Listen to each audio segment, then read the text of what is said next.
If you are having hip joint pain, it may be time to call the doctor. The experts at Mercy Health offer a full range of hip treatment options, and thanks to significant medical advances, most hip problems can now be treated without surgery. Today, we are exploring the hip preservation program at Mercy Health. Hip preservation is a field of sports medicine focused on treating disorders of the hip that are not yet arthritis, and these include labral tears, cartilage tears, or loose bodies in the hip. When we see all these patients in their 50s and 60s getting hip replacements from arthritis, there's been this precursor process that has been going on for 20, 30 years, which we've discovered is called impingement. 20 years ago, when a patient with impingement came to the doctor's office, it was always brushed off as muscular pain or hip flexor pain. So physicians were not very tuned in to this idea of hip impingement, where a normal ball and socket would slide in and out. An abnormal one probably has some extra bone that's rubbing and driving itself into the labrum, causing tears. The problem with labral tears is then the cartilage starts to tear and it starts to peel off, kind of like wallpaper. And what happens is you start getting a bone-on-bone condition of the hip, leading to painful arthritis, swelling, and stiffness. It really is an exciting new field in orthopedic surgery and sports medicine because there have been a lot of advances with respect to what we can do to treat these hip disorders that I mentioned earlier with minimally invasive means, meaning keyhole surgery or camera surgery of the hip, where with a lot of precision we can repair the labrum, treat the cartilage, and then reshape the bone to help improve motion, pain, and quality of life, and then preserve the native hip from needing a bigger surgery down the line like a hip replacement or an open operation. I would say the benefits to having a hip preservation procedure as opposed to a big open procedure is the fact that, number one, it is a minimally invasive surgery. So you're talking about 2 to 3 little keyholes. Number two, it's same-day surgery and the recovery is relatively rapid. So we do ask patients to get up and walk around immediately after surgery, pain permitting. We find that by preserving the muscles around the hip but not cutting them open, patients can then find therapy very, very effective in order to restore their motion and quality of life. We treat, of course, professional athletes, college athletes, but as well high school kids, weekend warriors, people of all disciplines. People may just want to go back to work or to being able to walk around their neighborhood after surgery. And we found that with a less invasive procedure like this one, we are enabling them to do that. The nice thing about a hip arthroscopy, and you'll hear me say this to my patients, that if you are a candidate and you do well with it, terrific. If for some reason in 5 or 10 years you still have some progression to arthritis, well, you can always move forward from a hip arthroscopy. If you have a hip replacement and it doesn't work out, you cannot go back. All of a sudden you're looking at a revision hip replacement, more artificial parts, less predictable success. Now, don't get me wrong, hip replacements are a terrific operation. In fact, I do many of them. However, for the younger patient in their 20s, 30s, or 40s, we're concerned about doing a hip replacement that young because some of these parts may not last them the rest of their lives.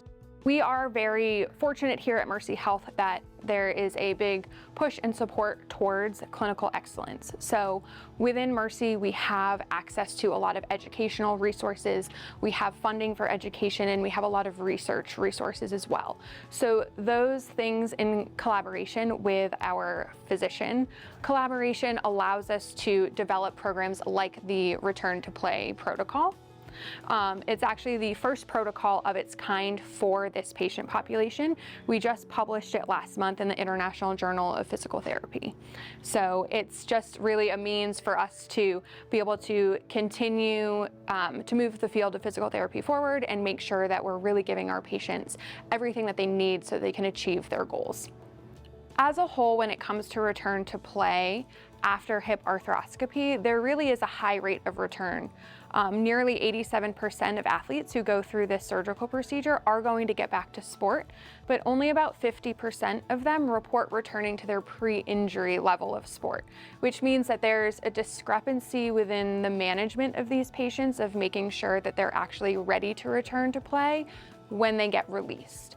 So addressing that disparity and closing that gap is our ultimate goal here at Mercy Health in collaboration with Dr. Almasri. And so that's really where our Return to Play program comes in. So the program itself is really based off of 5 categories. Within those categories, we have different tests and measures that we're looking at. And then the athletes need to pass all of those components before they're finally released to return to sport. So it's really acting like a series of checks and balances. Is this patient where they need to be? Are they meeting the goals that we want? And if they're not for some reason, it allows us to make sure that we address that within their rehab process to ensure that when the time comes and they're released to sport, they've met all this criteria. So the bulk of the testing within the protocol is really focused on muscular endurance and strength, primarily of the core and the lower extremity. But then we're also looking at the load acceptance, so looking at people's single leg balance and their single leg hopping. The most important aspect of our rehab approach really is our team collaboration. So that's going to be between the physician, the physical therapist, and then of course the patient. What's really nice is that we work in the same office as our physician, so it makes it really easy to maintain that open line of communication.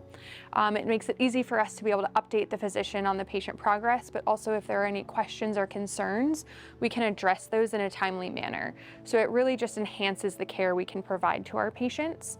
In regards to the actual rehab process, it is very individualized between the patient and what surgery they're having done, but as a whole, we do follow the same basic guidelines or principles. So we like to see every patient for a preoperative visit, usually about a week or so before surgery, and that allows us just to help manage expectations, make sure that that patient feels comfortable prior to surgery, that they have a good understanding of what to expect after surgery, and then it lets us have a good understanding of what their goals are going to be as well. From there, in terms of the post-operative phase, we'll start PT about 2 to 3 days after surgery, and we'll follow them through really over the course of the next several months. Again, the exact time frame will be dependent on that individual and what surgery they had done. But we follow along with Dr. Almasri's protocol, which really starts off in the protective phase. So we're looking at just, again, managing symptoms, calming down that joint, really protecting all of the work that he did in surgery. And then we start to work that patient through regaining their mobility, regaining their strength. And the end phases of that protocol are going to be focused on return to activity or return to sport. And that's where our return to play program really comes into play.